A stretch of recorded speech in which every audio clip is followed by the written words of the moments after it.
tobacco kills, but most importantly, studies have shown that tobacco kills half of its users around the world. Over 88 million people have been killed by tobacco, and with 7 million people being killed by its direct use and 1.2 million people being killed by through indirect use of tobacco. Indirect use of tobacco, you can say maybe secondary smokers. My name is Sherifat for THR Journal Project, and today we are on the streets of Ilorin, the center of Ilorin in fact, to assess the knowledge of people if they know about tobacco, the dangers associated with tobacco, and most importantly, tobacco harm reduction and tobacco harm reduction products. For basically, people smoke for a lot of reasons. Perhaps peer pressure, and some people feel they take this thing to reduce depression. That is, most people whenever they're about to get into depression, where they smoke, they feel more relaxed. So that is the reason I think people smoke. To me, I think there are a lot of reasons. For example, some people, when they are going through stress, they have some problems, like some emotional problems, financial problems. So one thing to just get their mind off all those problems is just through smoking. Actually, one thing I know about smoking is that a lot of people take smoking as a way to get out of depression, to have this kind of self pity of themselves, in the sense that we have a lot of people going through a lot, and they use it as a coping mechanism sometimes. And one thing is that the moment someone starts smoking, it becomes an addiction. They tend to get addicted, and removing themselves from that addiction is very, very hard. So that's it. They use it as coping mechanism, and it turns to addiction, and they don't have the opportunity to release themselves from it. When we're talking about smoking, it's kind of like an addiction. So when you're addicted to something and you don't see it, you not get yourself. So that is why they find it difficult to quit, because they might be feeling some symptoms, whereas if they just take the substance, they will feel okay.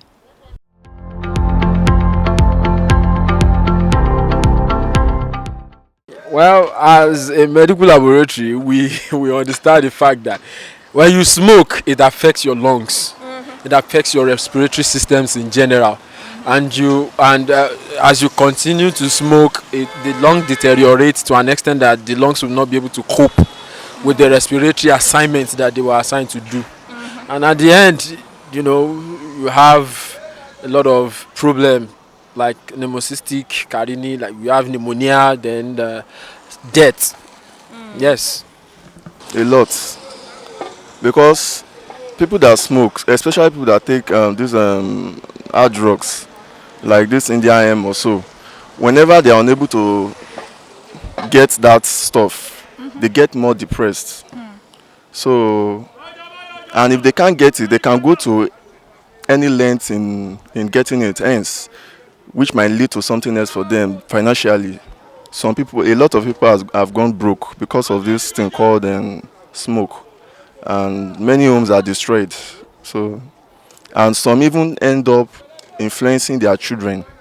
So most child that smoke get that trait from their father or their mother, because some women do too smoke. So we all know that smokers are liable to die young. I like that. So, and also it can cause liver disease. So it can cause lung problem too. A lot. Ultimately, cancer, death.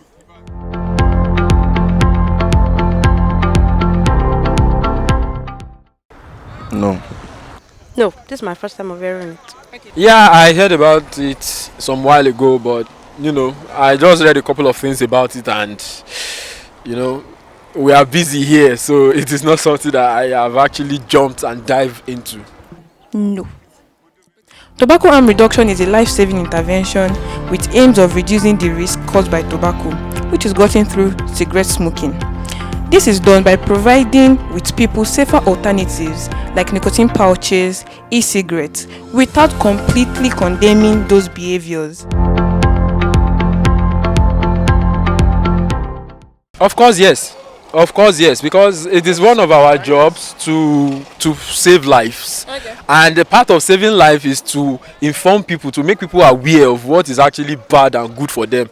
So this product now, if it is going to reduce the amount of death caused by cigarettes, yes, it's, of course I would recommend it.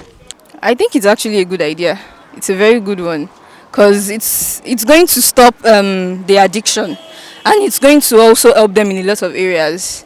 They will also find other ways to deal with their problems and everything. So I think it's a good idea. I think it will be better because there's this thing. A lot of people cannot be forced to stop something. Exactly. So it's better we try and give them things that make the situation to be reduced.